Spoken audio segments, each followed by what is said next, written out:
Press that everybody was in this together. I mean, even I felt that, and we were all kind of working together to get through the war. But there wasn't any question that we would succeed. I think there really wasn't any question of that.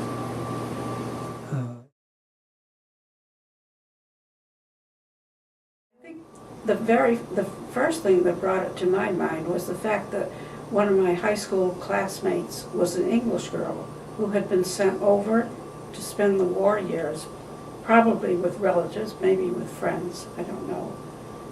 So that was quite interesting. Mm-hmm. And I remember that she was a very outgoing girl, seemed very happy, and it could have been a very traumatic thing for her, I should think. Very well. When I was 4 years old, I was sitting on my mother's lap, and they made the announcement. That was in 1939, and they made the announcement that the war had started, and please darken all the windows so no light gets out and whatever. My dad did that, and then he and I walked around the outside, make sure nobody could see any lights. So that was in 1939. When you see in photographs at the time of families around radio, and radios at that point were really quite substantial. I mean, I think it was, like this high perhaps, and with a small dial and the whole family gathered around. That's really my first memory. And I think it was a Philco, but that's where, and I distinctly remember my father tuning in to hear President Roosevelt's declaration of war, and that's my first memory. We were imbued as kids during the war with the thought that the Germans and the Japs were going to bomb Pittsburgh because it would cut off the steel production for the country. But I can remember Life magazine, which was a big picture magazine at that time, had just gory pictures of war, and that I still in my memory can see very very tragic pictures of war, dying and blood and gore and all that I can still visualize. I can still see them in my mind. Mm-hmm.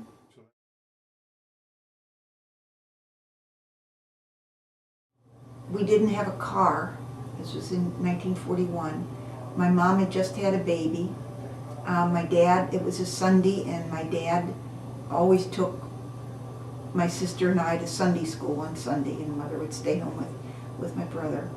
And we came home on the bus, and Mother had my brother in her arms. I mean, these are vivid memories, the things you never forget. Met us at the door and said, Jess, you're going to be drafted. And she was crying, and we didn't know what was wrong. We didn't know what drafting meant. I was, 7 years old? 41. Yeah, so I was just a kid. We didn't quite know. I was in kindergarten at the time, and we were having a lovely afternoon with my father showing us how he could shuck oysters, which was a gift that he'd been given. And when this happened, we were down in the cellar, and he got a phone call from the State Department where he worked, and he immediately left, and the shucking of oysters was done for the day, and he went off to the State Department. And I suppose that was typical of his life for the next few years, as the State Department was obviously involved in what was going on in the war situation. We always had a radio in the barn, and had it on all the time to WDEV in Waterbury, and we could also get, believe it or not, a station in Pennsylvania, Pittsburgh, KDKA. And so we heard the news of the attack at that time. It was kind of frightening. So we were happy to hear it, only to the extent that the Americans had to join the war. I remember being quite puzzled, and I didn't know where Pearl Harbor was, but I knew Japan, of course. And it really scared me to death. I was terrified. I was a teenager, you know. I mean, a Quaker had never really thought too much about war. We didn't have much war, you know. And so I remember calling my mother and father and saying, you know, what's this all about? So they explained to me where Pearl Harbor was, what had happened, and of course we didn't have television in those days, so we had to get information off the radio. What do I remember about the attack on Pearl Harbor? Absolutely nothing. We didn't hear about that type of stuff in Germany. Of course, it was a Sunday afternoon in Worcester that we heard about that.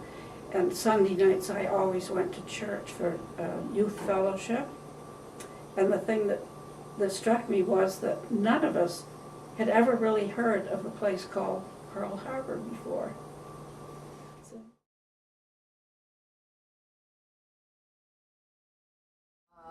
I was allowed when I was about 5 or 6, I think, to stomp on tin cans. You know, we used to take the edges off the tin cans. They didn't have a bottom that looped around in those days, so you take off both ends and stomp on them and save tin cans for the war effort. And all the boys in the neighborhood were doing it, and I was the only girl, and I felt left out, so I was really pleased when I was given a big sack of cans to stomp on.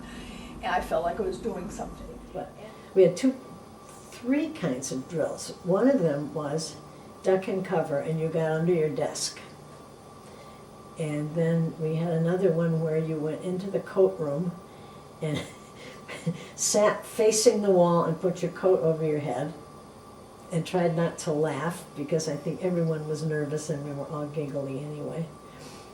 And then a couple of times we had these bizarre things where they sent us home from school unannounced, like an hour or 45 minutes earlier than usual, and you took a piece of paper with you. And the piece of paper said, this is a drill in case the bad guys were coming and we had to send your kids home. What time did your child arrive home? How much earlier than usual was it? And everybody's mother was home. They just assumed that your mother was home, waiting for you to come home from school. So we were dealing with the shortages of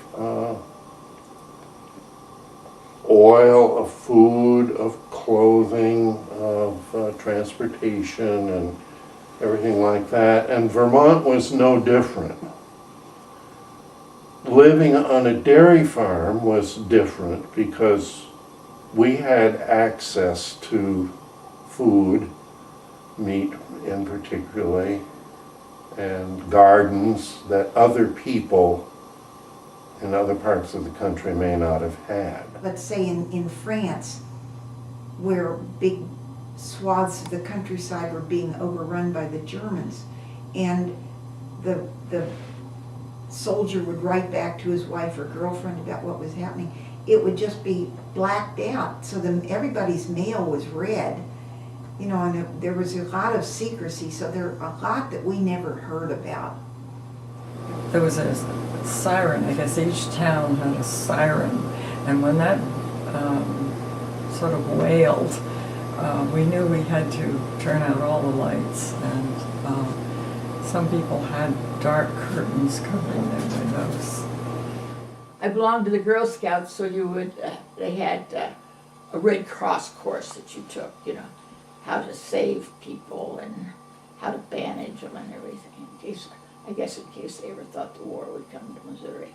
For me, being a young child, it was affected school in the sense that each day we learned of the songs to sing in school for the Army, for the Navy, for the Air Force. We learned all those songs and sang them in the morning along, I suppose, with My Country 'Tis of Thee.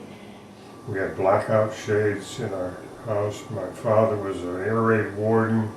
When the big klaxon went off in town, he would go out, walk around the neighborhood, make sure there's no lights showing, and so on. In November 38, Kristallnacht, that was my parents' 25th anniversary. and we drove from our town to Berlin to be with the rest of the family.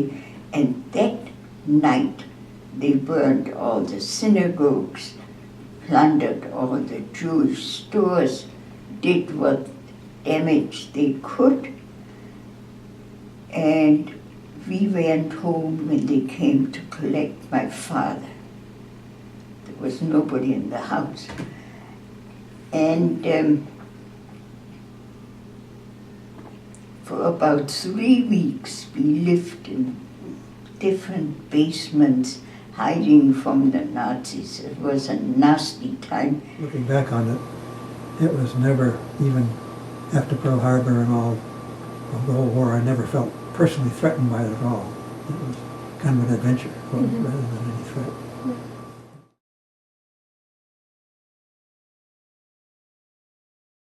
My sister was in college, and she's much wiser and older than me, so of course, you know.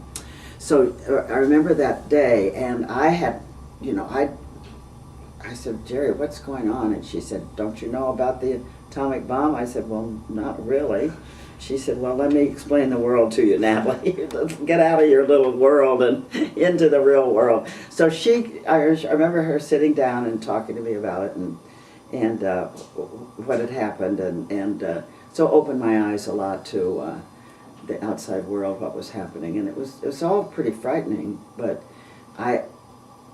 you trust the government, and at my age, you know, teenager, I'm not, you know, too involved. I was too much worried about being a star hockey player and basketball player than I was about getting, you know, because I wasn't going to be drafted, and so you know, it wasn't, and I lived so far away from the coast, but it wasn't exactly right here in front of you all the time, you know. And I was so pleased that both my brothers could come home. George, the oldest one, was overseas about as long as any American soldier was in the whole war. He was there for the entire duration. So it was from later just after Pearl Harbor. It didn't take long to declare war. And so it was from then until the end of the war, which was in 1945, in May, just before, a few days before I was 15. I thought it was bad, but I was mainly talked about it with my husband, who had been in the service, and he later became very much against nuclear war and was a PhD and a scientist and was very much against it. But he said that the soldiers were so glad because they wouldn't have to go to Japan. But my images of Hiroshima and Nagasaki are from afterwards, when you either saw them at the movies when they showed them, something like that, but not that immediate connection with it. Yeah.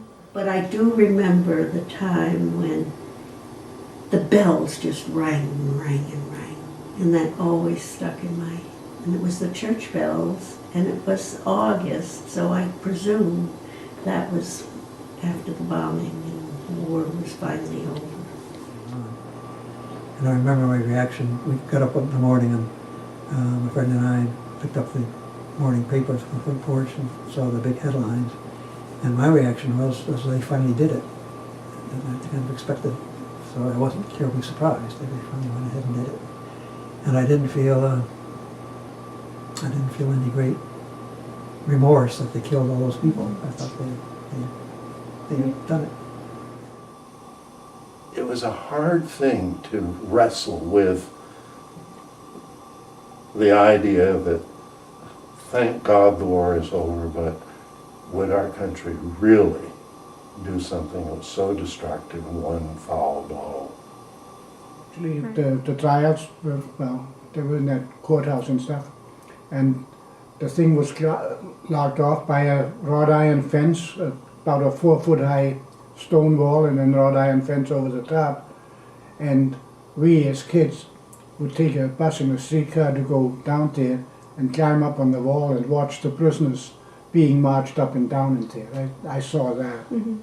I was still pretty young at that point, so I didn't really know about the future implications of it. I was really, too young to process that. However, certainly glad that the killing was over, and knowing that we were going to have to deal with Japan one way or another, and that a lot of the soldiers who had been in Europe were going to be sent over there, and that it was just going to be a terrible situation.